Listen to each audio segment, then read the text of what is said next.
신명기 31장입니다. 1절로 6절. 신명기 서서의 흐름은 31장에서 세 장면으로 전환됩니다.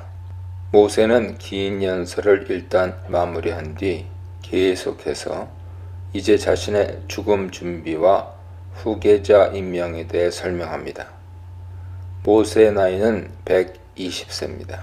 그의 나이는 34장 7절에서 다시 언급되는데 고령인데도 기력은 여전했다고 진술됩니다. 하지만 많은 나이 때문에 더는 현역으로 활동하기 힘들게 되었고 임박한 죽음을 직감하고 있었을 것입니다. 모세는 내가 더 이상 출입하지 못하겠다고 고백합니다. 들어오고 나감은 군사 지도자로서의 활동을 가리키죠. 모세는 더 이상 회중을, 특별히 군대를 이끌 수 없습니다. 더욱이 가나안 땅에 진격해서 수많은 전투를 수행해야 하는데 노쇠한 몸으로는 감당하기 어려웠습니다. 이제 여호수아가 대신해서 군대를 이끌고 진영을 오갈 것입니다. 게다가 하나님께서는 모세가 그 땅에 건너가지 못한다고 선언하신 바 있습니다. 1장 34절 이하에서 이 문제가 논의됐죠. 모세의 가나안 입성 금지가 민수기에서는 모세 자신의 커다란 실수 때문인 것으로 보고되지만 신명기 관점에서는 백성의 중대한 반역에 대한 지도자로서의 책임을 물은 것이기도 했습니다. 모세는 고령도 문제지만 자신이 가나안 땅에 들어갈 수 없기에 시급히 후계자를 세워야 했습니다. 후임자 여호수아를 세운다 해도 모세 자신이 지도자로서 일할 때와 마찬가지로 백성을 실질적으로 진두지휘하시는 분은 여호와 하나님이십니다. 그분이 너보다 먼저, 즉 여호수아 앞에 서서 요단강을 건너실 것이며 그분이 여호수아 앞에서 가나안의 대적들을 무찌르시고 그 땅을 차지하게 하실 것입니다. 여호와께서 이스라엘의 행렬, 대열, 선두에 서신다는 사실은 민수기에서 확인되죠. 그것은 신명기에서 언급되지 않는데 법궤가 맨 앞에서 행진을 이끄는 방식입니다. 민수기 10장 11절 이하 참조하세요. 더불어 구름 기둥이 백성들을 이끌었는데 법궤 위에는 하나님 임재 현상으로 신적 구름이 내려와 있었습니다. 결국 구름의 이동은 법궤의 이동이죠. 그러나 신명기는 제의적 문제에 큰 관심을 두지 않기에 법궤의 구체적인 역할에 대해 거의 언급하지 않고 단지 여호와께서 너와 백성들보다 앞서 건너가셨다고만 진술합니다. 이스라엘 군대를 이끄시는 하나님께서 너희를 위해 싸우시리라. 동시에 모세는 백성들을 향해 여호수아가 네 앞에서 먼저 건너갈 것이다 라고 말합니다. 이것은 이제 여호수아가 백성들의 지휘자로서 그들을 이끌어 전쟁을 수행할 것이라는 의미죠. 모세의 자리에 이제 여호수아가 서 있습니다. 그러나 진정한 총사령관, 군대 장관은 하나님이시죠. 이 전쟁은 하나님께서 친히 이스라엘 왕의 자격으로 이끄십니다. 여호수아는 부관이자 참모일 뿐입니다. 여호수아는 유능한 사령관으로서 전쟁을 승리로 이끌 것입니다. 모세가 모압을 몰아낸 강력한 전투력을 지닌 아모리의 두 왕을 연달아 격파했던 것처럼 여호수아는 모든 가나안 족속을 무찌를 것입니다. 그러나 여기서도 주어는 하나님이시죠. 여호와께서 멸하신 아모리 왕들처럼 가나안 족속도 그렇게 여호와께서 멸하실 것입니다. 모세는 여호수아를 뒤따를 백성들의 용기를 힘껏 북돋습니다. 너희는 강하고 담대하라. 두려워하지 말라. 그들 앞에서 떨지 말라. 대장 되신 하나님께서 함께 하시기 때문입니다. 여기서 여호와의 동행의 약속이 삼중적으로 표현됩니다. 너와 함께 가시며 떠나지 아니하시며 버리지 아니할 것이다. 7절로 8절입니다. 모세는 이제 여호수아 개인을 향해 동일한 내용의 격려와 권면으로 용기를 북돋습니다. 백성들에게 했던 말을 여호수아에게 반복합니다. 너는 강하고 담대하라. 가서 그 땅을 차지하라. 두려워하지 말고 놀라지 말라. 모세는 여호수아 앞에서 여호와께서 앞장서실 것이라고 격려합니다. 진정한 대장은 여호수아가 아니라 여호와시죠. 이미 신명기 서두의 모세 연설에서 하나님께서는 여호수아를 후계자로 세워 그를 격려하라는 명령을 주신 바 있습니다. 이것은 31장 23절과 여호수아 1장 5, 6절, 9절에서 여호수아를 향한 하나님의 직접적인 말씀으로 반복됩니다. 9절로 13절입니다. 전쟁보다 말씀이 우선입니다. 모세는 백성들에게 군사 무장보다 더 중요한 말씀 무장을 강조합니다. 이 영적 무장이 물질적 무장보다 우선되어야 하며 가장 중요한 준비라 할 수 있습니다.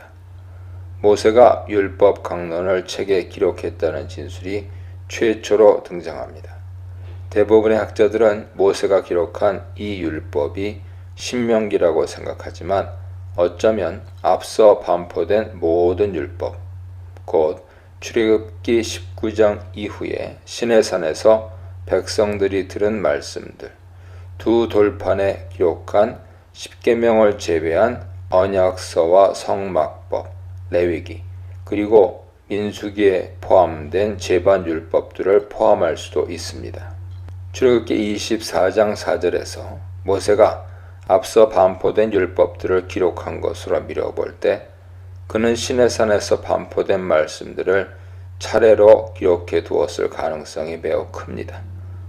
모세가 기록한 말씀이 신명기의 율법 문집이든 앞서 반포된 제반 율법들을 포함한 거대한 율법 문집이든 모세는 그것을 제사장들과 장로들에게 위탁했습니다.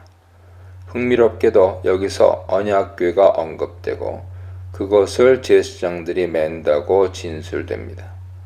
비평학자들은 민수기에서는 레위 지파의 고핫 자손들이 언약궤를 매기에 두 책은 모순을 이야기하며 결국 서로 다른 전승에 속한다고 주장합니다. 그러나 신명기 내에서도 민수기와 같은 목소리를 내고 있음에 주목해야 합니다. 10장 8절, 31장 25절은 같은 신명기 진술임에도 여호와의 언약궤를 매는 레위 사람이라고 적시합니다. 율법책을 맡은 제사장들과 장로들은 매 7년의 면제년이 돌아오면 초막절에 성소에 집결한 백성들 앞에서 그 말씀을 낭독해야 했습니다. 여기서도 그 택하실 곳을 특정한 단일 성소로 보지 않고 지방의 레위 도성들의 지정된 복수의 성소들로 받아들인다고 이미 말씀드렸습니다. 이것이 신명기 법적 현실에 부합하죠. 왜 7년 주기 면제년에 이 말씀이 낭독되었는지는 설명되지 않습니다. 아마도 비탄감이 선언되는 해이기 때문에 그들이 이집트 노예 속박에서 해방된 날임을 기억하면서 이 말씀을 기억하기에 가장 적절했을 것입니다. 면제년의 유월절 무교절이 아닌 초막절에 율법을 낭독하라는 이유는 초막절에 백성들이 성소에 장기 체류를 했고 또 그 절기의 중요성 때문일 것입니다. 추가적인 이유로 우리는 7월이 새로운 달로서 모든 것이 시작하는 달이기 때문이라 추론할 수도 있습니다. 7월 1일 나팔절은 오늘날까지도 이스라엘의 새해로 지켜집니다. 게다가 7월 10일은 대속죄일로서 이날 모든 이스라엘 백성이 누적된 1년의 모든 죄를 다 용서받고 성소도 완전히 정결케 되어 새 출발을 합니다. 따라서 닷새 후인 초막절은 심령이 새로워진 백성들이 율법의 말씀을 듣기에 가장 적절했습니다. 참고로 레위인들이 음악적 형태로 성경 본문을 전달하는 일을 했다는 해석이 있는데, 낭독은 곡조가 달린 음악적 낭독이었을 것으로 추론됩니다. 또한 신명기가 매일의 말씀 교육과 기억, 규칙적인 강론을 강조하는 것을 볼 때 7년의 율법 낭독으로 말씀 훈련이 끝난 것은 아닙니다. 그날 국가적 행사로 성대한 율법 낭독과 훈련이 전개되지만 백성들은 매일 율법을 묵상하고 낭독하고 가르치는 일을 해야 했습니다. 새로운 지도자 여호수아, 진정한 지도자 여호와, 말씀으로 무장하는 여호수아에 대해 묵상해 보시기 바랍니다. 14, 15절입니다. 하나님께서는 모세와 그의 후계자로 내정된 여호수아를 회막으로 불러들이십니다. 회막 장면은 신명기에서 이곳이 유일하지요. 출애굽기와 민수기에서 익숙한 장면이 여기서 재현되는데, 바로 하나님의 구름 기둥이 회막 위에, 구체적으로 회막 입구에 내려와 있습니다. 이 구름 기둥은 하나님 임재의 대표적인 현상입니다. 비평학자들은 이 회막이 진영 밖에 존재했다고 주장합니다.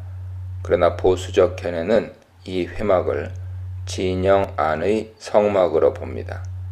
일단 15절 자체 표현은 언뜻 모순돼 보이죠. 장막에와 장막 문 위에 in the tent 하고 on the entrance of the tent 하고는 달라 보입니다. 이 중 장막에 하는 것은 비평주의자들이 말하는 진영 밖 회막의 특징에 들어맞지 않습니다. 진영 밖 회막은 항상 회막 입구에 구름이 내려왔기 때문이죠. 하지만 15절을 신명기 특유의 대략적인 표현 방식으로 볼 수 있습니다. 여기서 회막, 성막은 구체적으로는 마당 구역을 제외한 천막 건물 부분, 즉 내성소와 지성소로 구성된 본당만으로 국한됩니다. 따라서 그 건물 위에 하나님의 구름이 내려와 있고, 모세와 여호수아는 그 내성소를 가리는 휘장 앞의 성막 마당에 있는 것이죠. 모세는 때로 하나님의 부르심으로 지성소에도 특별하게 입장이 가능했지만, 지금은 여호수아와 함께 진영 안 성막 마당에 성막 본당 앞에 서 있습니다. 16, 18절입니다. 하나님께서는 모세에게 그의 죽음 이후 이스라엘이 걷게 될 배교의 길을 알려주십니다. 가나안 땅에 들어가면 여호와를 버리고 그 땅 신들을 섬기며 언약을 파기할 것입니다. 여기서는 하나님을 떠나 다른 신을 섬기는 이스라엘의 배교가 부부의 정절을 버리는 것에 비유됩니다. 이어지는 진술에서 맺은 언약을 어긴다는 말에서도 확인되듯이 우상 숭배는 하나님과 백성 사이에 맺은 일종의 결혼 서약의 파기죠. 이스라엘 백성이 사실 하나님을 버린 적은 없었습니다. 문제는 하나님을 섬기면서 다른 신들을 동시에 섬긴 것입니다. 이것은 간통이며 결혼 서약 위반입니다. 그 결과는 하나님의 진노와 심판입니다. 하나님은 그들을 버리시고 얼굴을 숨기실 것입니다.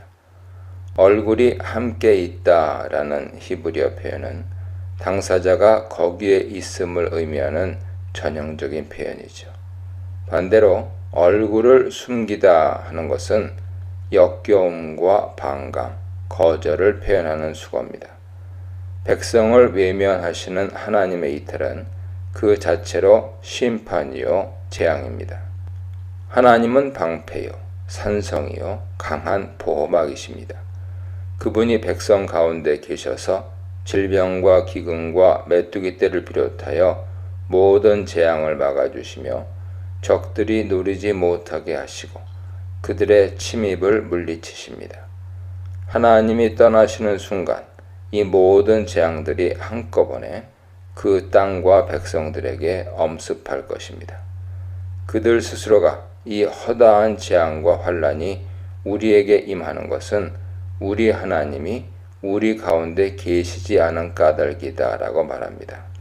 이러한 비관적 예언은 가나안 땅을 바라보며 희망에 부풀어 있던 백성들에게 찬물을 끼얹은 것일 수 있습니다. 그러나 여전히 백성의 미래는 열려 있죠. 이 예언은 어쩌면 배교의 길을 가지 않도록 하기 위한 예방적 경고일 수 있기 때문입니다. 안타깝게도 이스라엘 역사는 모든 왕들과 이스라엘 백성이 결국 패역하여 하나님을 배반하고 이방 신들을 따라 여러보암의 길로 갔음을 보여줍니다. 결국 이 경고대로 숱한 재앙들을 맞았고 이 땅에서 추방당했습니다. 19절로 23절입니다. 하나님께서는 모세와 여호수아에게 자손 대대로 불러야 할 노래를 지어 가르치라고 명하십니다. 이 노래는 세대를 거듭하며 백성들이 불러서 하나님의 은혜를 망각하지 않도록 하기 위한 것입니다. 이 노래는 그들에게 마치 옆에서 사실을 증언하는 증인 같은 역할을 할 것입니다. 백성들은 그 땅에 들어가 적과 꿀의 온갖 풍요를 누리며 배부르고 살진 뒤 정작 하나님을 버릴 것입니다. 그들은 축복의 근원이 하나님이라는 사실을 망각하고 자신들의 풍요가 가나안의 농경신 바알과 풍산의 신 아세라의 선물이라고 착각하게 될 것입니다. 이것은 배은망덕하고 하나님을 멸시하는 행위입니다. 32장 19절에서는 반대로 하나님께서 백성을 멸시하실 것입니다.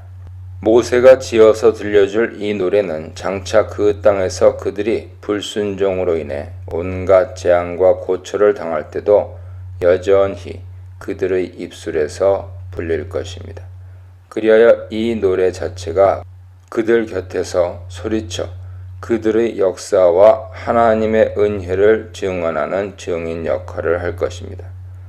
원래 민간에서 오래전부터 구전되어 온 노래는 세대를 거치며 그들의 삶의 중요한 교훈을 기억하게 만듭니다. 하나님은 그들의 생각을 미리 아시고 이 노래를 통해 예방적 조치를 취하고 계십니다. 모세는 그날 이 시를 지어 백성들에게 가르쳤습니다. 그는 당연히 하나님의 영감에 사로잡혀 이것을 작시했을 것입니다. 이어서 하나님께서는 여호수아에게 직접 말을 건네 그를 격려하십니다. 그가 이제 모세를 이어서 백성을 인도해야 하기 때문에 하나님은 그의 힘을 북돋는 것이죠. 모세와 함께 하셨던 것처럼 하나님은 이제 여호수아와 함께 하실 것입니다. 너는 강하고 담대하라. 흥미롭게도 여기서 하나님의 명령이 모세의 중재를 거치지 않고 직접 여호수아에게 하달됩니다. 여호수아가 하나님께 직접 말씀을 받는 장면은 이곳이 처음이죠. 24절로 30절입니다. 모세는 이 율법서를 기록해서 책을 만들었습니다. 그 책, 세페르는 당시 관행대로 양피지 두루마리였을 것입니다.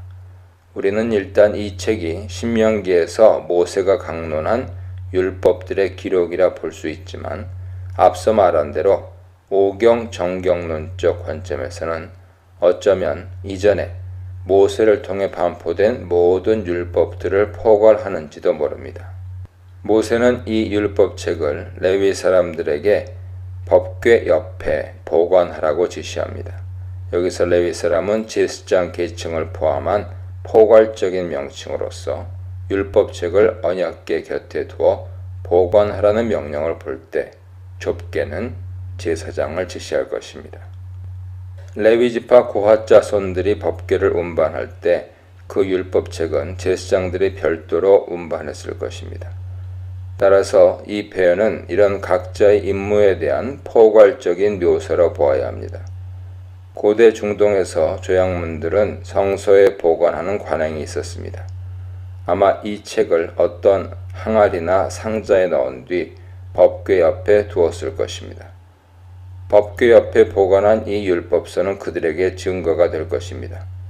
앞서 모세의 노래가 증인이 된다고 언급되는 반면 여기서는 그 율법서가 그들에게 증거가 된다고 말합니다. 이것은 율법서가 의인화된 증인이라기보다는 하나님과 맺은 언약의 조약문으로서 증거 능력을 갖는 표징인 것으로 이해될 수 있습니다. 참고로 법궤 옆에 보관되어야 할 이 율법서는 백유의 오랜 역사 속에서 어느 순간 사라졌습니다. 훗날 요시야 왕 때 대대적인 종교 개혁과 더불어 성전을 정비할 때 성전의 어느 구석에 오랜 세월 방치되어 있던 이 율법서가 발견되었습니다. 마지막으로 모세는 지파의 모든 어른들, 곧 장로들과 관리들, 행정 지도자들을 소환하여 이 언약의 말씀을 거듭 읽어준 뒤 앞서 31장 19절에서와 같이 이 언약의 불변성을 확증하기 위해 하늘과 땅을 증거로 삼습니다. 모세는 염려합니다. 자신이 이렇게 오래도록 그들을 지도했음에도 그들이 여호와를 거듭 배반했는데 자신이 죽으면 어찌 될 것인가? 하나님께서 그러셨던 것처럼 모세도 그들이 장차 배교의 길을 갈 것이라고 경고합니다. 그들은 하나님의 분노의 재앙으로 어려움을 당할 것입니다. 백성은 반역할 것이다. 노래를 지어 가르치라. 율법을 법궤 옆에 보관하라에 대해 묵상해 보시기 바랍니다. 신명기 31장 30절은 모세의 노래의 시작을 알리는 서사적 진술입니다. 32장 1절부터 모세의 노래가 시작됩니다. 이 시는 구약의 시들, 특히 오래된 시들이 그러하듯이 문장 구조가 매우 까다롭고 시 고유의 특징으로 인해 짧은 축약형 문장들이 많으며 단 한 번 사용된 단어들도 많이 등장해 해석하기 매우 어렵습니다. 몇 군데 난해한 부분들에 대해서 해석도 천차만별임을 밝혀둡니다. 신명기 32장 1절로 3절입니다. 이 시는 백성들과 더불어 하늘과 땅을 청중의 일원으로 불러들임으로써 시작됩니다. 하늘과 땅이 증인으로 초대되고 있죠. 앞서 여러 차례 하늘과 땅을 혹은 천지를 증인, 증거로 삼는다는 표현들이 사용된 바 있습니다. 개역개정 성경에는 일관성 없이 번역된 아쉬움이 있습니다. 3장 24절, 4장 26절, 30장 19절, 28절 보세요.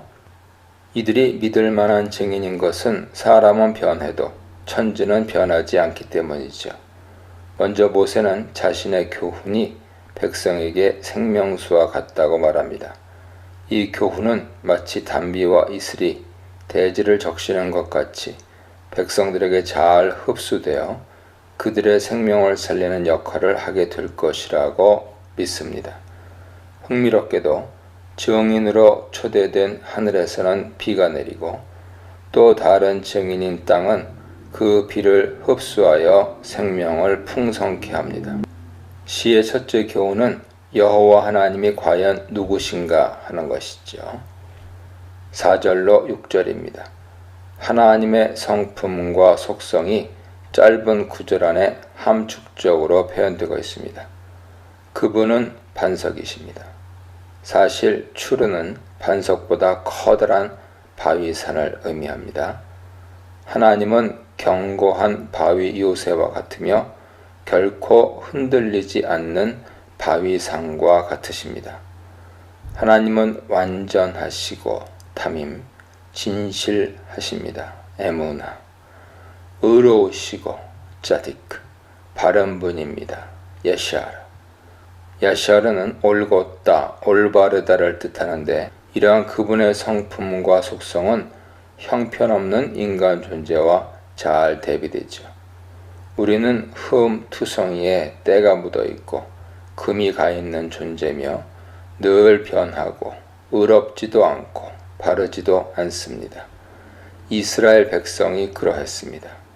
그들은 악을 행하고 흠이 있으며 뒤틀리고 비뚤어진 백성일 뿐이죠. 그들은 어리석은 백성이요 무지한 백성입니다. 우리를 만드시고 세우시는 분은 하나님이시고 그분은 그들을 지으시고 만드신 아버지십니다. 아마도 여기서 구약에서 최초로 하나님이 아버지로 불리고 있을 것입니다. 이미 출애굽기 4장 22절에서 하나님은 자신이 이스라엘의 아버지심을 천명하셨습니다. 이스라엘은 내 아들, 내 장자라. 7절로 14. 모세의 시는 태고 역사부터 최근의 역사를 짧은 몇 개 소절에 담고 있습니다. 역대의 연대란 문자적으로 세대와 세대의 연도들입니다. 즉 여러 세대의 날들입니다. 그들의 역사를 돌아보고 또한 아버지에게서 조상들의 역사를 배워야 합니다. 하나님은 지존하신 분 엘리온이죠. 엘리온은 최고, 지존을 가리키는 말로 견줄 대상이 없이 가장 높으신 분이라는 뜻이며 구약에서 종종 지극히 높으신 하나님이라는 하나님의 별칭에 사용됩니다. 가장 높으신 분이 세계 질서를 정하시고 각 민족의 경계선을 그으셨습니다. 그분이 인종을 나누실 때, 곧 인류를 세계에 흩어 분산시키시고 각 민족에게 기업, 땅을 배분하실 때 그분은 이스라엘 자손의 수에 맞춰 그 일을 행하셨습니다. 백성들의 경계를 정했다는 뜻은 민족들의 땅을 나누어 주셨다는 의미입니다. 인류의 경계선을 나누실 때 이스라엘 자손의 수대로 나누셨다는 의미는 무엇입니까? 창세기 10장은 인류가 분산되어 구성된 70개 나라의 목록을 제시하는데 이것은 70명의 야곱 가족 숫자에 부합합니다. 그러나 성경이 언제나 그러하듯이 실제적으로 정확히 70개의 나라라는 의미가 아니며 야곱의 가족도 사도행전에서는 75명으로 나타납니다. 따라서 이 숫자 70은 많은 민족들과 야곱의 첫 가족의 숫자에 대한 어림수이며 문학적인 숫자로 보아야 합니다. 이러한 어림수의 문학적 사용이 성경의 무호성을 저해하는 것이 아니라 이것은 성경을 신학적으로 기술하는 방법이죠. 이를테면 족보 세대를 계산할 때도 여러 세대를 의도적으로 생략하는 특징을 보입니다. 마태복음에 14대에 이르는 족보는 중간에 여러 세대가 누락됐기 때문에 가능한 것이죠. 경계를 정해 흩어진 열국 중에서 하나님은 야곱을 자신의 기업으로 선택하셨습니다. 이것은 자신의 구원의 섭리와 계획을 이루시려는 하나님의 주권에 의한 선택이기에 인간은 이 결정에 이의를 제기할 수 없습니다. 다만 선택받은 이스라엘 민족은 무한히 감사해야 할 뿐이죠. 여호와께서는 그들을 보배로운 민족으로 택하시고 그들을 황량한 광야길로 인도하셨습니다. 광야에서 만났다의 원래 뜻은 발견하다입니다. 이것은 우연히 광야에서 만나 뒷바라지를 했다는 뜻이 아니라 그들을 향한 하나님의 관심에 대한 문학적 표현이죠. 하나님은 거친 광야길을 독수리가 새끼를 업어서 오는 것처럼 그들을 홀로 완벽하게 안전하게 인도하셨습니다. 백성을 광야길에서 안전하게 인도하신 하나님께서는 이제 더 큰 복으로 채우십니다. 가나안 땅은 고원지대인데 하나님께서 그들이 그곳을 주로 타고 다니게 하시고 땅의 온갖 풍성한 소산물들을 만끽하며 즐기게 하실 것입니다. 지정학적으로만 높이시는 것만이 아니라 모든 민족 중에서 으뜸되는 민족으로 높이셔서 그들이 가장 큰 복을 누리며 살게 하실 것입니다. 반석의 꿀과 굳은 반석의 기름은 바위산의 여러 갈라진 틈과 구멍들에서 발견되는 막대한 양의 야생꿀과 석회질 안반의 감람나무 단지에서 대량으로 채취되는 감람류를 말합니다. 그 외 우유와 각종 유제품들과 최고 품질의 양과 염소 고기를, 들판의 곡식과 과수원의 포도를 마음껏 먹게 하실 것입니다. 내 말을 들을지어다. 의로우신 하나님과 비뚤어진 인간, 역사를 기억하라. 15절로 18절입니다. 모세의 시는 역사의 회상과 함께 시작하면서 하나님이 어떻게 백성들을 인도하시고 높이셨는지를 기술하며 그분을 찬미했습니다. 그들은 하나님의 말씀에 순종해서 땅을 정복했던 여수론 민족입니다. 여수론은 올곧은 곧게 선이라는 의미를 지녔는데 그들은 이름값을 하지 못합니다. 여기서 여수론이라는 명칭은 항상 의로우시고 올바르신 하나님과 대비되면서 이스라엘의 배은망덕에 대한 반어적인 강조를 하고 있습니다. 이렇듯 여수론이 냉소적인 뉘앙스를 내포한다고 말하는 이들도 있지만 동시에 모세와 하나님의 안타까운 심정이 깃든 표현으로도 보입니다.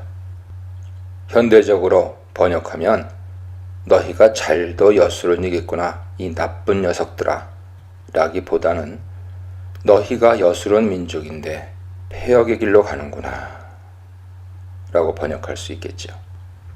힘든 40년간의 광야 생활을 마치고 가나안 땅에 들어와서 상상에 그리던 적과 꿀의 향연을 마음껏 누리면서 육신은 기름지고 비대해졌습니다. 그러나 기껏 살찌우고 키워놓았더니 이들이 주인에게 발길질을 합니다. 그들은 다른 신, 가짜 신들을 섬기고 질투하시는 하나님은 격분하십니다. 그들은 하나님이 아닌 귀신들, 쉐딤에게 희생을 바칩니다. 이 귀신들은 그들이 알지 못하고 최근에 접하게 된 신들, 곧 조상들이 겪어보지 못했던 신들입니다. 그들은 가나안 땅의 신들에 빠르게 매료되고 심지어 새로운 신들을 찾아 나섭니다. 그들은 이제 그 신들을 두려워하고 제사를 바치며 그들의 명령을 따르기에 열중합니다. 그러나 그들의 조상들은 그 신들을 두려워한 적이 없습니다. 이것은 가나안 땅 초기에 잠시나마 순수했던 조상들의 신앙을 가리키는 것 같습니다. 하나님은 그들을 낳으시고 조성하신 분입니다. 낳다 하는 것은 하나님의 여성적인 이미지를 보여주죠. 어머니처럼 하나님은 그들을 낳으셨고 그들에게 젖을 먹여 키우고 살찌워서 비대하게 만드셨습니다. 그러나 그런 하나님을 그들은 잊고 삽니다. 19절로 25절입니다. 하나님은 언약을 깨뜨린 그들에게 언약 조항대로 책임을 물으십니다. 하나님께서는 그들을 무시하고 거절하십니다. 패역한 아들을 향해 부모가 진노하듯이 맹렬히 진노하십니다. 그들은 패역했고 진실이 없는 자녀이기 때문이죠. 하나님은 진실하셨지만 그들은 진실하지 않습니다. 그들은 헛된 우상으로 하나님을 격분케 합니다. 헛된 우상 하발림은 공기나 증기를 말하죠. 우상들은 바람처럼 흩어지고 증기처럼 사라질 헛된 것들입니다. 그러한 허망한 존재들에게 제사를 바치는 백성들을 향한 하나님의 진노는 정당합니다.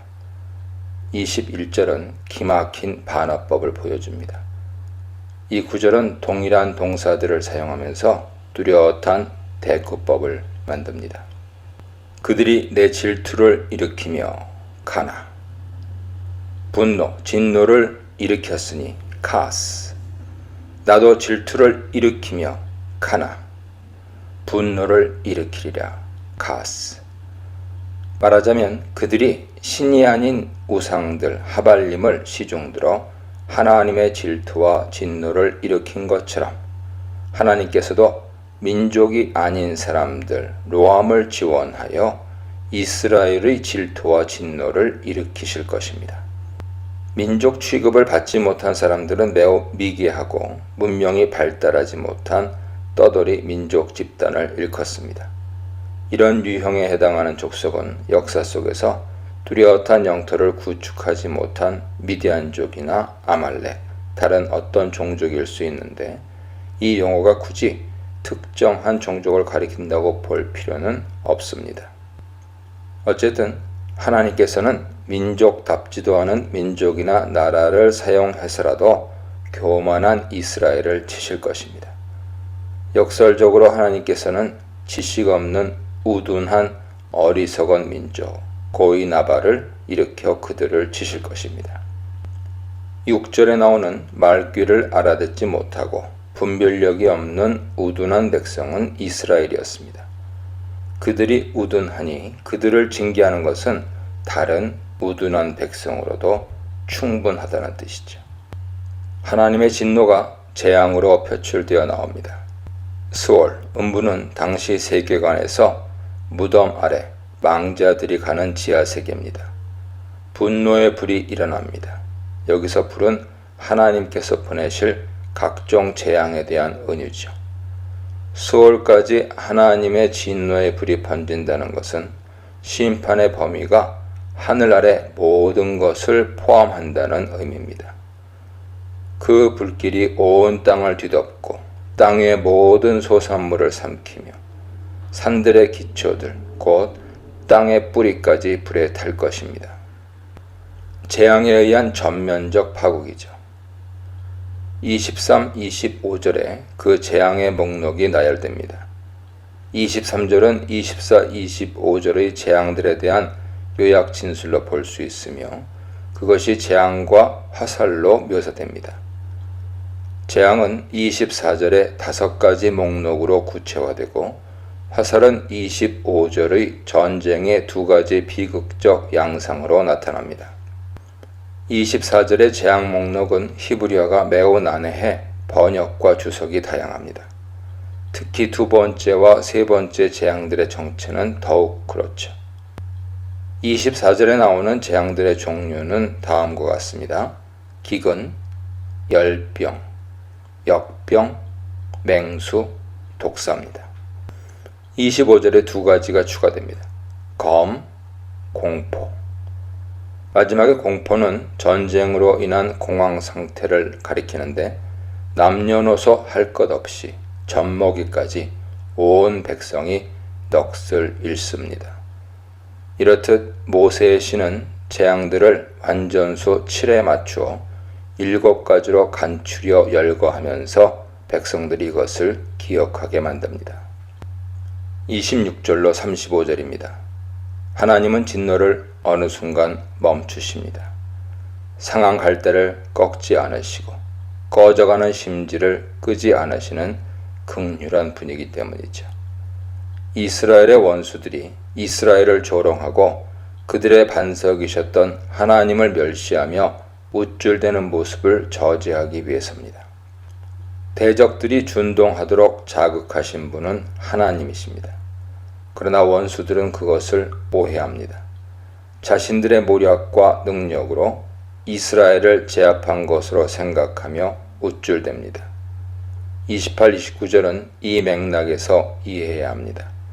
자신의 능력에 의한 업적이라 생각하며 우쭐대는 그 대적들은 모략도 없고 분별력도 없으며 지혜도 없습니다. 자신들의 능력과 힘이 여호와께로부터 왔다는 것을 알지 못합니다. 마침내 그들도 종말의 파국을 맞을 것입니다. 30절에 그들의 반석에서에서 그들은 이스라엘, 반석은 하나님입니다. 즉 이스라엘의 반석이신 하나님이 그들 이스라엘을 팔고 그들을 내주지 않으셨다면 어찌 대적들이 그들을 격파할 수 있었겠는가? 어떻게 그들은 한 명이 이스라엘 백성 1000을 쫓고 둘이 10,000명을 도망가게 했을 것인가? 31절은 분명하게 확증합니다. 그들의 반석이 이 일을 한 것이 아닙니다. 그들의 반석은 우리의 반석과 다릅니다. 그럼에도 그들은 스스로 판단하여 자신들의 반석이 이 일을 도왔고 자신들의 능력으로 이스라엘을 제압했다고 오판합니다. 그러나 이토록 교만한 대적들도 하나님의 심판을 피하지 못합니다. 그들의 포도나무는 소돔의 포도나무요 고모라의 밭의 소산이라는 말은 그들이 소돔과 고모라와 똑같은 운명을 맞게 된다는 의미입니다. 결국 좋아 보이는 포도는 쓴 포도일 뿐이고 포도주는 뱀의 독이요 독사의 맹독이 됩니다. 하나님은 독이 든 포도주를 창고에 잔뜩 쌓아두셨으며 언제든지 원수들에게 공급하여 마시고 쓰러지게 하실 것입니다. 그 대적들의 웃음이 그칠 환난의 날이 곧 다가옵니다.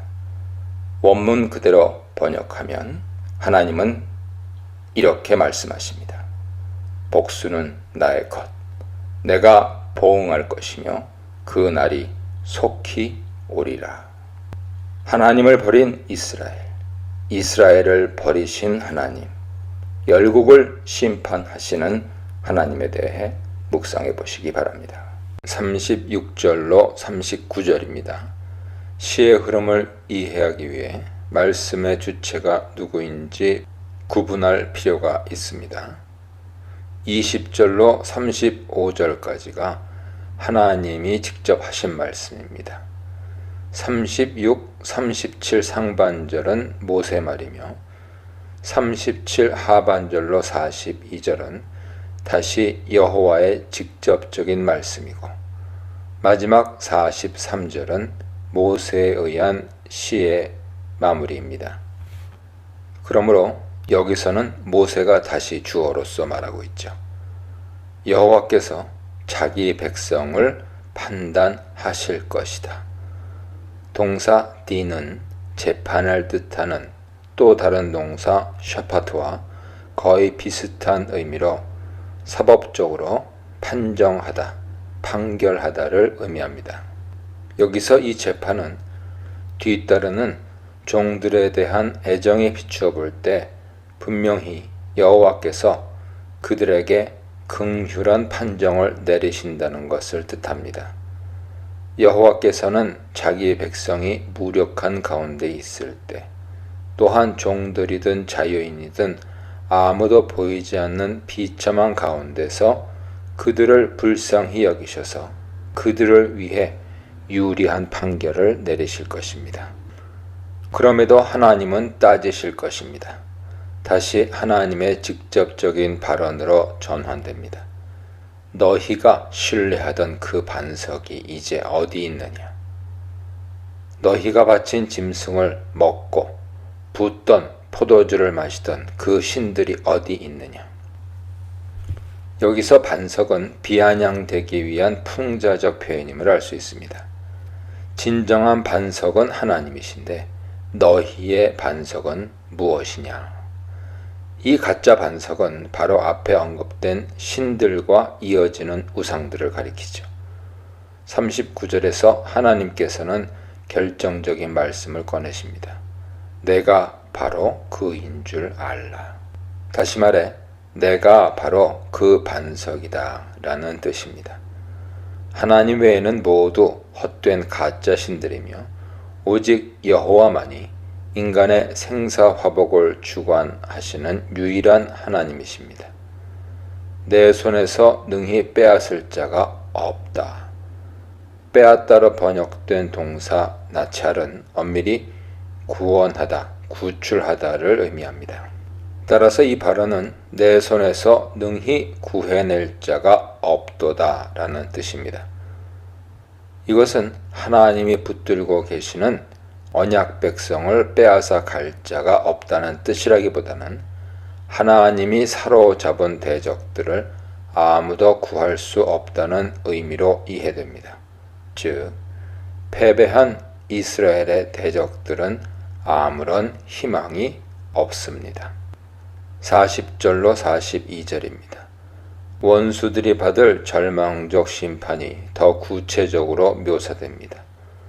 하나님은 불변을 약속하는 전형적인 맹세 형식을 사용하여 자신의 말과 약속의 확실성을 보장하십니다. 손을 하늘을 향해 드는 것은 원래 하늘에 계신 분을 부르는 행위죠. 자신의 발언을 보장해 줄 신적 존재 임재를 요청하는 것입니다. 그러나 지금은 맹세의 주체가 하나님이십니다.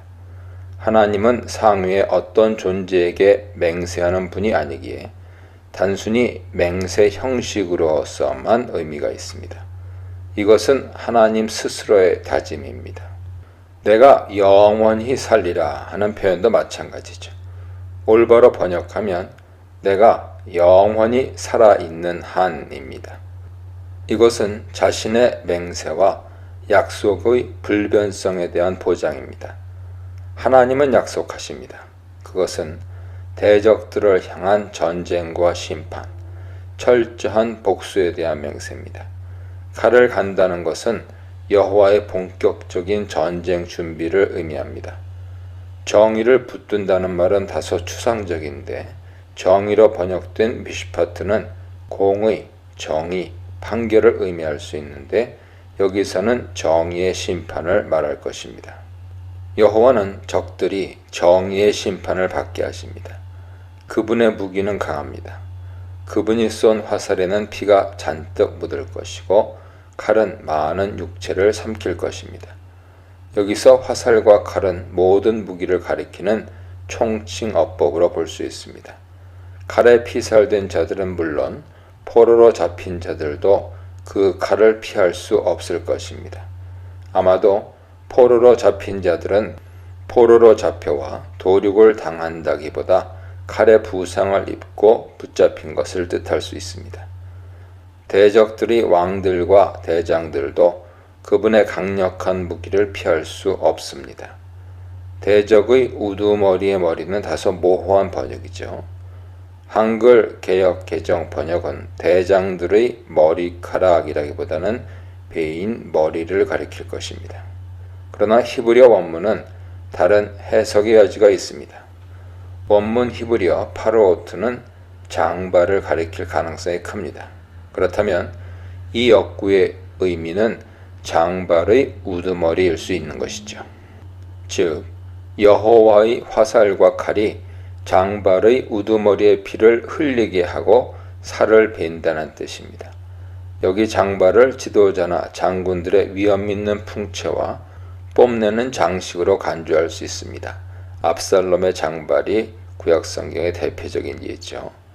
어쨌든 적들은 피살자나 포로나 나아가 우람한 풍채를 자랑하는 그들의 지도자들이나 누구든지 하나님의 심판의 무기를 피할 수 없을 것입니다. 43절입니다. 모세의 노래가 마무리됩니다. 이 종결부에서 갑자기 시의 분위기가 반전되죠. 민족들이 이스라엘 백성과 구원의 대열에 합류하여 함께 즐거워합니다. 주께서는 주의 백성의 대적들에게 복수하심으로써 문제를 해결하셨습니다. 이제 하나님께서는 열국을 초대하셔서 잔치를 베푸시는 장면을 연출하십니다. 그분은 자기 땅과 자기 백성을 속죄할 것입니다. 여기서 매우 흥미롭고 중요한 단어 키페르가 나타납니다.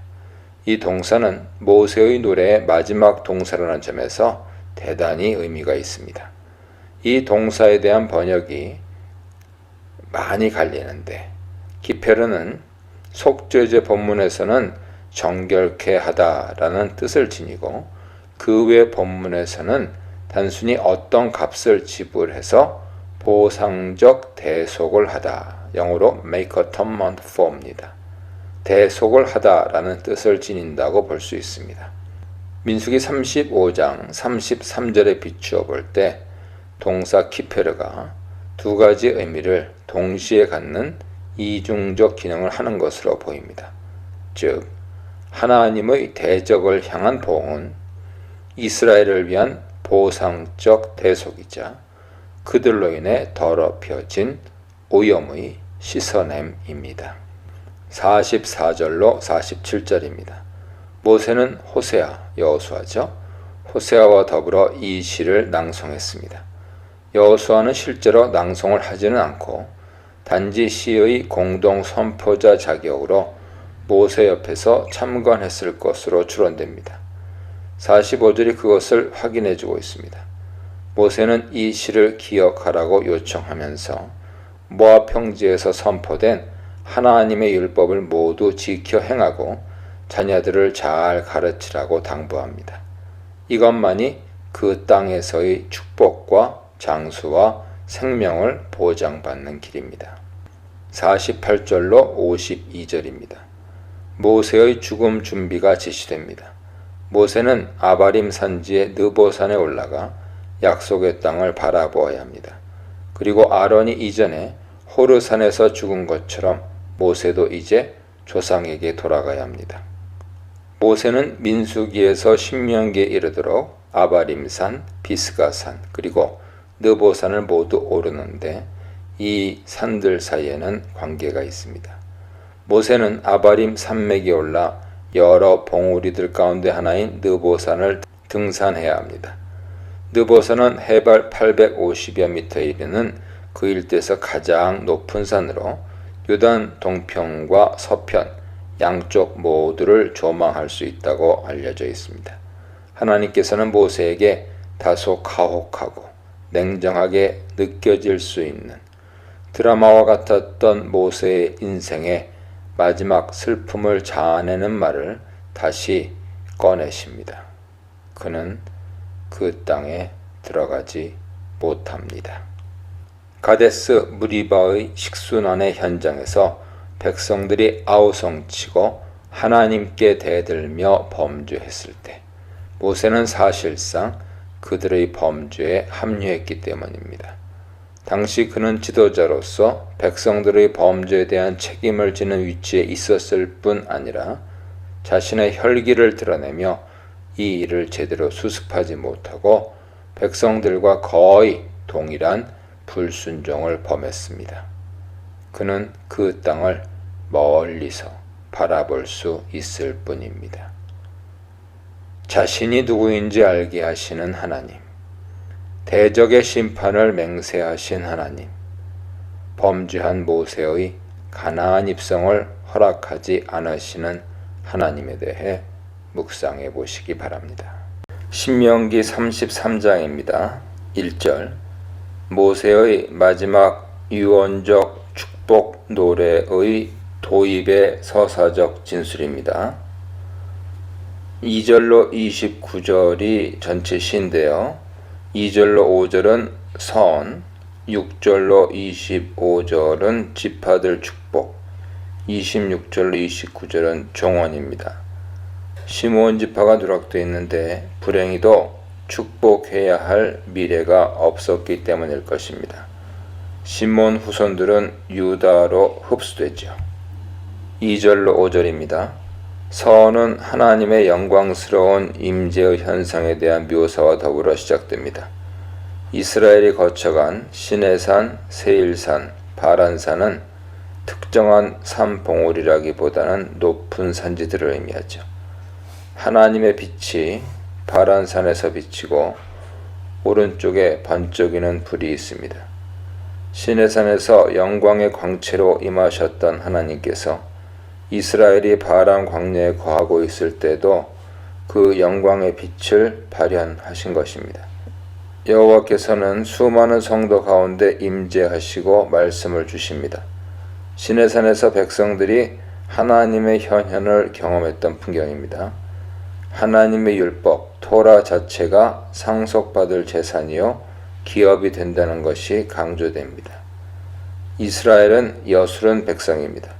여수르는 32장 15절에서 살펴본 대로 올바른 자, 곧게 선 자라는 뜻의 이스라엘의 별명입니다. 6절로 7절입니다. 첫 번째 등장하는 지파는 르우벤으로 야곱의 장자입니다. 르우벤의 자리는 선두에 배정했으나 그의 축복은 형식적인 것에 불과하여 단 한 줄에 그칩니다. 그가 장자지파지만 장자의 축복권을 실질적으로 누리지 못했기 때문입니다. 실제 이후 역사에서 급격히 침체의 길을 걷습니다.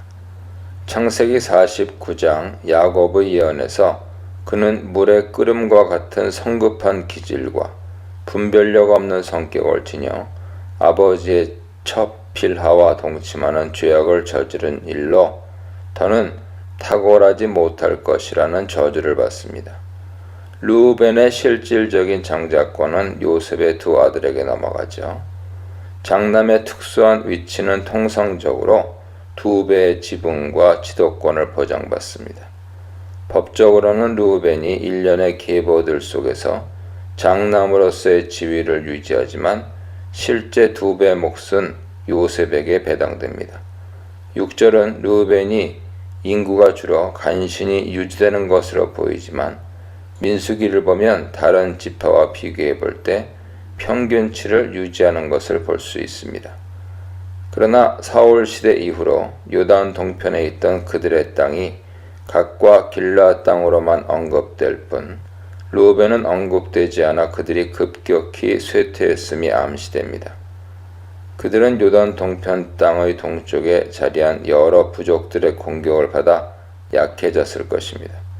결국 주전 730년경 아스르 왕 디글랏 빌레셀의 침략으로 다수의 백성이 포로로 잡혀가고 동쪽 유브라데 강 쪽으로 이주하면서 점점 흩어집니다. 둘째는 유다에 대한 축복입니다.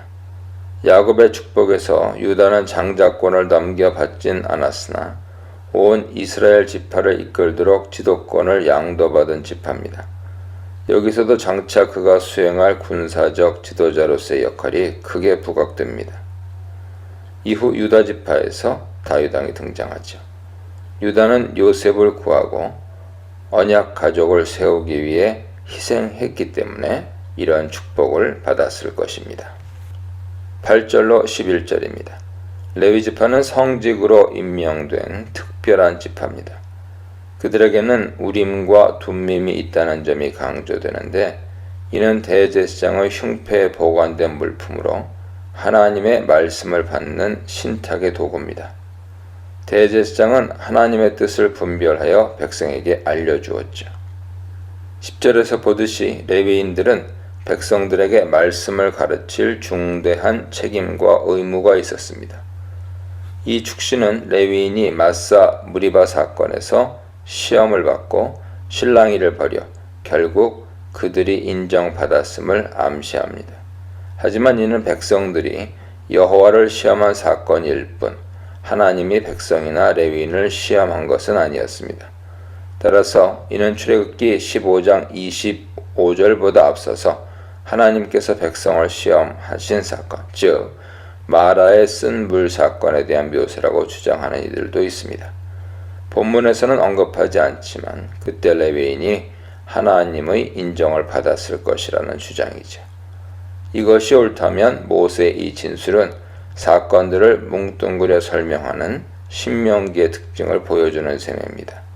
부모와 형제와 가족들에게 냉정하라는 레위인에 대한 명령은 주의 말씀을 준행하고 주의 언약을 지킨다는 말로 미뤄볼 때 성막에 봉헌된 특수한 신분을 보여주는 것이 분명합니다. 레위인들은 하나님과의 약속, 언약을 지켜 이 일을 우선시하므로 부모와 가족들에게 더는 우선순위를 둘 수 없었습니다. 특히 대제사장의 경우 직계 가족이 사망해도 장례에 가지 못했습니다. 그들은 백성들에게 말씀을 가르치는 임무를 수행했으며 성막에서 백성의 모든 제사, 특히 매일의 아침과 저녁의 번제를 맡았습니다. 이러한 직무를 수행하는 레위인들이 비록 땅을 분배받지는 못하지만 하나님께서는 늘 부족함 없이 풍성하게 채워주실 것입니다. 그들이 원수의 허리를 꺾는다는 것은 실제로 레위인들이 전쟁에서 수행하는 중요한 임무를 지시합니다. 전쟁 중에 제사장들은 법궤를 맨 뒤 실제 전투에서 싸우지는 않지만 전쟁터의 최전선까지 앞장서 백성을 이끄는 역할을 했습니다. 12절로 17절입니다. 베냐민은 야곱의 12째인 막내이자 라헬의 둘째 아들이죠. 하나님은 베냐민을 마치 아버지가 아들을 돌보는 것처럼 보호하실 것입니다. 어깨 사이에 둔다는 이미지는 흔히 이해할 수 있는 대로 아버지의 양팔에 아이가 감싸 있는 모습일 수 있는데, 아버지가 아이를 등에 업거나 무등 태우는 것을 묘사하는지도 모릅니다. 훗날 베냐민은 남북 분열 시 유다의 보호 아래 남유다와 동맹하며 포로 귀환기에는 유다와 함께 국가 재건을 위해 쓰임받습니다. 요셉에게는 에브라임과 므낫세를 통한 두 배의 축복이 주어지죠. 그들은 하늘의 상수원과 땅의 지하수로부터 물이 넉넉히 공급되는 좋은 땅, 농사와 목축이 잘 되는 기름진 땅을 얻을 것입니다. 넉넉한 일조량을 통해 12달 내내 소산물이 잘 자랄 것입니다. 옛 산은 당시 문화권에서 풍성한 자원들이 쏟아지는 곳을 의미했습니다. 이를테면 목재, 돌, 금속, 귀금속, 과일 등이 그것들입니다. 실제로 요셉 족속의 땅 에브라임과 므낫세 반지파의 요단 서편 땅은 삼림이 우거지고 나중에 많은 과수원이 개간되었습니다. 여호수아 17장 16절이야 보세요. 므낫세 반지파의 요단 동편 고원지대도 좋은 숲과 목초지를 지녔습니다. 축복의 근원은 모세가 광야에서 만난 하나님, 불타는 떨기나무에 현현하신 여호와 하나님이십니다. 그들은 구별된 자란 말을 들을 만큼 특별한 축복을 받았습니다. 실제로 북왕국 에브라임은 결국 하나님의 축복을 쏟아붓고 배교의 길을 가고야 말았지만 대단한 물질적 번영과 더불어 큰 영광을 누렸습니다. 요셉에게 실질적인 첫 수송아지의 권리, 즉 장자권의 축복이 옮겨왔습니다. 원래 르우벤은 내 기력의 첫 열매라는 수식어가 붙은 장자의 신분이었습니다. 그러나 그 별칭이 요셉에게 넘어갑니다. 장남이 통상적으로 2배의 지분을 받는 것처럼 요셉은 두 아들을 통해 2배의 상속을 받습니다. 다만 자손 번영의 축복은 므낫세보다는 에브라임에게 압도적으로 크게 주어질 것입니다. 장자이지만 장자임을 누리지 못하는 르우벤, 장자가 아니지만 영적 장자가 된 유다, 장자가 아니지만 장자의 특권을 누린 요셉에 대해 묵상해 보시기 바랍니다. 18, 19절입니다. 이사갈과 스불론은 레아의 5째, 6째 아들들입니다. 스불론은 밖으로 나감을 기뻐하고 이사갈은 장막에 있음을 즐거워합니다. 스불론의 나감은 스불론이 활동적으로 세력을 뻗어나가는 반면 이사갈은 스불론에게 의존해서 살아갈 것을 예고하죠. 이사갈이 스불론의 영토 안에 자리 잡았다는 뜻으로 해석하는 이들도 있습니다. 그러나 이사갈의 영토는 낮은 갈릴리 지역의 비옥한 평원에 위치했으며 그곳은 이스라엘에서 가장 좋은 농경지입니다. 스불론과 이사갈은 백성들을 자신들의 제단이 있는 산으로 이끌어 거기서 제사를 드립니다. 상당히 큰 영향력이 있었음을 암시합니다. 이 백성들이 여기서 동족인 이스라엘 백성을 가리키는지 이방 민족을 가리키는지 정확하지는 않으나 스불론의 해양 무역 활동을 고려한다면 다양한 민족일 수 있습니다. 페니키아, 이집트, 지중해 연안과 섬들의 종족들이 그들이죠. 이 산은 두 지파의 경계선에 위치한 다볼일 수 있는데 중요한 것은 스불론과 이사갈은 공동 성소의 제단에서 제사를 바친다는 것입니다. 스불론은 해안 지역을 차지했는데 창세기 49장 13절에 의하면 시돈 근처까지 차지한 것처럼 묘사됩니다. 스불론의 영토는 서쪽으로 아셀과 므낫세, 동쪽으로 납달리와 이사갈에 의해 육지로 둘러싸여 있습니다. 스불론이 한때 해안까지 진출할 것임을 가리킬 수 있으며 혹은 그 두 지파가 일부 해변을 다른 지파와 공유했을 가능성을 보여줍니다. 그들은 바다의 풍부한 것들과 모래에 감추어진 보배를 향유합니다. 이것들은 물고기, 장식용 조개껍질, 염료용 소라, 페니키아의 목재, 이집트 금은, 세마포, 사이프러스의 구리, 지중해 너머에서 온 도자기 등일 수 있습니다. 이사갈은 사사기에서도 주요 전쟁 참여 지파 목록에서 빠지는 등 가장 미약한 지파로 나타납니다. 20절로 22절입니다. 갓은 실바의 첫째이자 야곱의 일곱째 아들입니다. 그들은 암사자처럼 숨어 있다가 적들을 역습하여 분쇄할 것입니다. 창세기 49장에서도 갓은 적들을 기습적으로 역습할 것임이 예언됩니다. 공격에 취약한 요단 동편에 정착한 갓지파는 그들의 역사 내내 여러 민족의 공격을 받습니다. 암몬족 속 아람 민족, 아시리아 민족, 대표적인 민족들이죠. 그들은 분명히 매번 패배 후에 역공을 하며 싸웁니다. 갓지파 백성은 싸우는 전사들로 칭송받습니다. 역대상 5장 18절, 12장 8절 보세요. 갓은 가장 좋은 땅을 기업으로 받을 것인데 그것은 입법자의 분깃입니다. 그들이 먼저 요구해서 얻은 땅은 요단 동편의 좋은 목초지였습니다.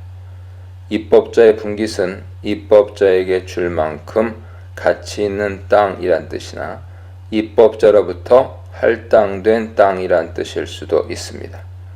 갓이 백성의 지도자들과 함께 와서 의와 법도를 행한다는 진술도 이해하기 쉽지 않습니다. 이런 갓의 직무와 역할이 역사상 갓의 모습과 거리가 있기 때문이죠. 랍비들 중에는 이것이 모세에 대한 묘사라고 주장하는 이들도 있습니다. 그러나 이 진술은 단순히 갓이 다른 지파의 지도자들과 전투에 적극 참여하여 공을 세우고 하나님의 율법을 모범적으로 잘 지켰다는 뜻으로 이해하는 것이 무난해 보입니다. 단은 재판, 변호를 뜻합니다. 그는 비라의 첫째, 야곱의 다섯째 아들이죠. 여기서는 단 한 줄의 축복만이 묘사됩니다. 그는 바산에서 뛰어나오는 사자의 새끼입니다. 창세기 49장에서 단은 심판을 행하고 작은 지파지만 역습에 능한 지파가 될 것이라고 묘사됩니다. 단 지파의 땅은 원래 세펠라와 해안지역, 블레셋과 가까운 지역이었습니다. 그러나 그들은 그곳을 점유하는 데 실패하고 나중에 최애 북단으로 이주하여 라게스를 정복하여 그곳을 단이라고 부르며 정착합니다. 단을 사자 새끼로 비유하는데 여기서는 갓 태어난 사자를 의미하지 않고 그냥 사자를 의미합니다. 바산에서 튀어나온다는 말은 단의 영토가 바산이라는 뜻이 아니라 단순한 비유에 불과합니다. 사자는 가장 강하고 용감한 맹수로서 고대 중동에서 왕권의 상징이었습니다. 단은 그 정도의 위력을 지닌 지파가 될 것입니다. 단지파 출신인 삼손은 혼자서 블레셋 족속을 격파합니다. 23절로 25절입니다. 납달리는 야곱의 여섯째이자 비라의 둘째 아들이죠. 창세기 49장에서 납달리는 노인 암사슴에 비유됩니다. 이것은 납달리 지파의 자유로움, 민첩함을 의미할 것입니다. 납달리는 북부 갈릴리 쪽의 영토를 배당받는데 그곳은 물이 많고 초목이 우거지며 과실수도 잘 자라는 땅이었습니다. 디베랴 갈릴리 호수죠. 디베랴 호수에서는 어업도 가능했습니다. 서쪽과 남쪽을 차지한다는 것은 디베랴 호수의 서쪽과 남쪽을 가리킵니다. 아셀은 야곱의 8째이자 레아의 몸종 실바의 둘째 아들입니다. 이 이름은 야곱의 시대에 북서부 셈족 인명으로 입증됩니다. 그들은 갈릴리 고지대 서쪽 경사면의 납달리와 지중해 사이에 있던 비옥한 땅을 할당받았습니다. 여호수아 19장 24절 이하 보세요. 아셀은 다른 지파들보다 더욱 풍족한 복을 누리고 형제들의 기쁨이 될 것이며 발이 감람류에 잠길 정도로 풍요로울 것입니다. 실제로 그것은 풍부한 감람류, 올리브 산지로 유명했습니다. 그러나 그들의 땅에 대로가 지나가고 다른 민족들과 국경을 접하고 있어서 강력한 방어 체제를 구축해야만 했습니다. 철과 노수로 만든 문빗장은 이런 필요성을 가리키는 비유입니다. 그들은 능력 있는 지파로 복을 누리며 지낼 것입니다. 26절로 29절입니다. 모세의 마지막 유언인 지파들을 향한 미래의 축복이 마무리됩니다. 그는 이스라엘 전체를 향해 마지막 축복을 예언합니다. 이 마무리 창가인 종언은 서원과 잘 대비되죠. 시작할 때 그들은 불 가운데 임재하신 하나님의 말씀의 축복을 누리는 여수른 백성으로 선포됩니다. 여기서 그들은 그분의 보호 아래 땅의 온갖 풍요를 누리는 여수른 백성으로 칭송됩니다. 모세는 서원에서 마찬가지로 백성들을 영광스러운 호칭 여수른으로 부릅니다. 그들은 하나님 앞에서 바르게 선 자들이죠. 여수른의 여호와 하나님은 유일하신 하나님이십니다. 그분은 하늘을 마차 삼아 타고 다니시며 궁창에서 우주의 왕의 위엄을 드러내십니다. 그분은 영원하신, 다시 말해 영원 전부터 계신 하나님이시고 또한 영원하신, 다시 말해 영원토록 계실 하나님이십니다. 그분이 처소, 곧 피난처가 되어주시고 안전한 팔이 되어주시며 대적들을 물리쳐 주십니다. 이스라엘은 하나님의 완벽한 보호 아래 안전할 것이며 풍부한 땅의 샘물과 하늘의 넉넉한 이슬이 대지를 적셔 풍성한 곡식을 수확하고 새 포도 음료를 마음껏 마실 것입니다. 이스라엘은 행복한 백성입니다. 하나님께서 만민 중에서 유일하게 구원해 주신 백성입니다. 그분은 그들을 돕는 방패가 되어주시고 영광의 칼이 되어 대적들을 무릎 꿇게 하십니다. 야곱은 모든 대적들 위에 군림할 것입니다. 스불론과 이사갈, 풍요로운 땅의 지파들, 갓과 단, 용맹한 지파들, 납달리와 아셀, 능력 있는 지파들에 대해 묵상해 보시기 바랍니다. 신명기 34장입니다. 1절로 4절. 모세는 자신의 생애의 마지막 순간을 보냅니다. 하나님은 32장 48절 이하에서 이 마지막 순간을 위해 아바림산의 느보산으로 올라가라고 명령하신 바 있습니다. 그 명령대로 모세는 죽음이 임박했음을 직감하고 느보산에 올랐습니다. 그 산은 비스가 산지의 가장 높은 봉우리였죠. 가장 높은 봉우리였던 느보산에서는 유단 서편 일대를 사방 멀리까지 관찰 가능했습니다. 하나님께서는 모세로 하여금 요단 건너편 약속의 땅에 동서남북을 바라보게 하셨습니다. 모세는 북쪽으로 길르앗 땅 넘어 단까지 납달리와 에브라임과 므낫세의 땅을 보았고 서해까지 유다 지역 온 땅을, 남쪽으로 네겝과 여리고 평지 및 소알까지 바라보았습니다. 하나님께서는 민수기 27장에 첫 번째 등반에서 했던 말을 반복하시어 너는 그리로 건너가지 못하리라 말씀하십니다. 참고로 민수기 34장 1절로 12절은 모세가 바라본 약속의 땅의 경계선을 상세하게 말해줍니다. 남쪽으로 에돔 곁 신광야 일대입니다. 염해 끝 아그라빔 남쪽 신광야 가데스 남쪽 하스라달 아스몬 애굽 시내 지중해입니다. 서쪽으로 대해 지중해죠. 북쪽으로 대해 지중해 호르산 하맛 어귀 스닷 시브론 하살 에난입니다. 동쪽으로 하살 에난 스밤 리블라 긴네렛 동쪽 요단입니다. 여기서 단 지역이 북쪽에 위치해 있는데 원래 단지파 땅은 블레셋 해안 접경지였습니다. 그들은 사사시대에 북쪽의 라이스 성을 점령하고 그 일대를 단지파 땅으로 삼았습니다. 따라서 이것은 마지막 34장이 모세의 죽음 이후에 영감으로 기록한 것임을 보여주는 또 하나의 증거입니다. 모세는 약속의 땅을 밟지 못했지만 임종 전에 볼 수 있는 은혜를 허락받았습니다. 하나님께서는 눈으로나마 약속의 땅을 볼 수 있게 하신 뒤 자신의 품으로 그를 데려가셨습니다. 5절로 8절입니다. 모세가 눈을 감았습니다. 여호와의 말씀대로 죽었다는 표현에 흥미로운 유대 해석이 있습니다. 일단 여기서 이 표현은 단순히 하나님의 예고에 따라 라는 뜻은 아닌 것으로 보입니다. 이것은 모세의 죽음이 단순히 고령에 의한 자연사가 아닌 하나님에 의한 특별한 죽음임을 암시합니다.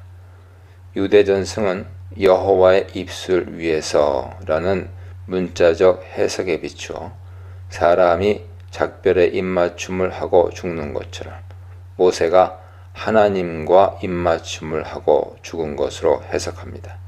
한편 그의 사망일에 대해서도 유대 전승에 의하면 12월 초에 죽었다 전합니다. 더 후대 전승에서는 사망일을 음력 12월 7일로 지정합니다. 그러나 아론의 사망일은 제40년 5월 1일로 적시되어 있으나 모세의 사망일은 하나님이 감추셨기에 이런 날짜들을 신뢰할 필요는 없습니다. 여러 정황상 그들은 41년째에는 요단강을 건넜기 때문에 12월 초 무렵이 대열을 갖추고 행동을 시작할 만한 여유를 갖기에는 적절한 시기이긴 합니다. 이스라엘 백성은 요단강을 건넌 뒤 1월 10일에 여리고 동쪽 경계인 길갈에 진쳤습니다. 이때는 제41년 1월 10일이 분명하죠. 따라서 그들은 모세가 죽은 직후 추정되는 날짜지만 제41년 1월 1일에 요단강을 건넜을지 모릅니다. 하나님은 모세의 묘와 시체를 감추셨습니다. 그 이유는 분명합니다. 고대 중동에서는 조상을 통해 신탁을 받거나 조상을 숭배하는 행위가 보편화되어 있었고 또한 모세의 특별하고 위대했던 위상을 볼 때 사람은 언제든 모세를 우상화할 가능성이 컸습니다. 모세는 120세를 살았죠. 이 연령에 대해 학자는 노아 홍수 이후 인간 연령이 120세로 지정된 것에 따라 모세가 가장 이상적인 연령을 채우고 죽었다고 해석합니다. 그는 80세에 부름받아 40년 동안 백성을 영도하고 사명을 마친 후 임종했습니다. 놀랍게도 모세에 대한 이 회고는 모세가 죽을 때까지도 눈이 흐리지 않았고 기력이 쇠하지 않았다고 보고합니다.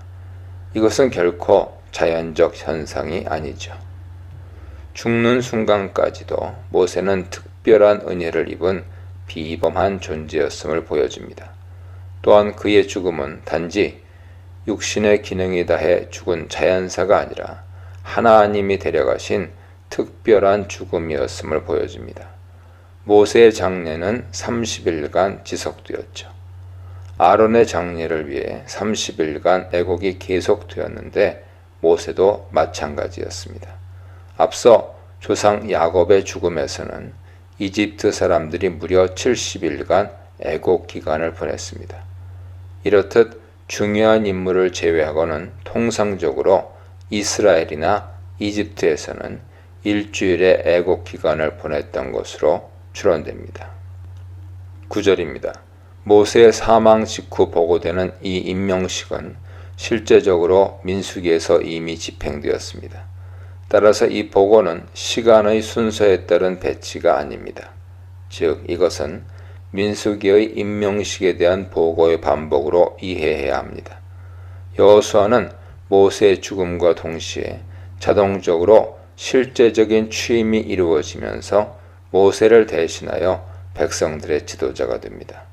눈의 아들 여호수아는 일찍이 출애굽 직후 르비딤에서 아말렉 족속과 전투를 벌였을 때 군대를 이끌고 나가 그들을 물리친 바 있습니다. 그 후 그는 모세의 후계자로 미리 지명되어 보좌관으로서 언제나 모세를 수행하며 그의 일을 도왔습니다. 모세가 시내산에 오를 때 동반하기도 했고 진영 밖에 임시로 마련된 회막을 지키는 임무를 맡기도 했습니다. 정탐꾼 일화에서도 여호수아는 갈렙과 더불어 모세의 편에 서서 가나안 땅 진격을 주장했습니다. 마침내 여호수아는 하나님의 뜻을 따라 모세의 안수를 받은 뒤 그의 후계자로 임명되며 여호수아서에서 보듯이 가나안 땅 정복 전쟁에서 이스라엘의 지도자로 활약했습니다. 앞서 살펴본 바와 같이 민수기 13장 8절에서 그는 호세아라는 이름으로도 불립니다. 여호수아는 특별한 인물입니다. 그는 그 안에 영이 머물러 있는 사람입니다. 그의 지도자로서의 특징을 볼 때 그는 지혜와 용기의 영을 받은 것으로 보입니다. 그는 영감이 넘치는 사람, 성령이 충만한 사람입니다. 모세는 그의 머리에 안수함으로써 그를 후계자로 세웁니다. 위임식은 모세와 후임 대제사장 엘르아살의 입회하에 온 회중 앞에서 진행되었습니다. 모세는 자신의 권위, 권세를 여호수아에게 부여합니다. 어떤 능력이나 속성을 다른 대상에게 전가하는 행위는 안수를 통해 이루어집니다. 즉, 모세는 안수를 통해 자신의 권위, 권세를 여호수아에게 전가한 것이죠. 모세의 권위를 넘겨받은 여호수아는 이제 새로운 제2세대 지도자입니다. 온 회중은 모세에게 그랬던 것처럼 이제 여호수아에게 복종해야 합니다. 10절로 12절입니다. 모세라는 인물에 대한 짧고 강렬한 평가가 신명기의 마지막을 장식합니다. 그는 전무후무한 선지자였습니다. 예수 그리스도가 오실 때까지 그와 같은 선지자는 이스라엘에 더 이상 일어나지 않았습니다. 그는 유일하게 여호와와 대면하여 말씀을 받은 선지자입니다. 또한 모세는 예수 그리스도의 그림자로서 이스라엘 백성을 구원하도록 보낸 메시아, 구약 백성을 위한 구원자였습니다. 그는 예수님처럼 놀라운 기적을 베풀었습니다. 하나님의 능력으로 모세는 이집트의 파라오와 그의 백성들 앞에서 놀라운 이적과 기사를 행한 특출한 하나님의 사람이었습니다. 하나님이 함께 하시는 그의 큰 권능과 위엄을 모든 이스라엘 백성이 목격했습니다. 그 누구도 모세와 같이 위대하게 쓰임받은 사람은 없었습니다. 또한 모세는 예수 그리스도의 그림자로서 말씀의 선포자였습니다. 시내산에서 율법을 반포하고 모압 광야에서 율법을 강론한 모세는 산과 들에서 회당에서 말씀을 강론하신 예수 그리스도의 그림자입니다. 가나안 땅을 보는 모세, 기력이 남았는데 죽은 모세, 전무후무한 선지자 모세에 대해 묵상해 보시기 바랍니다.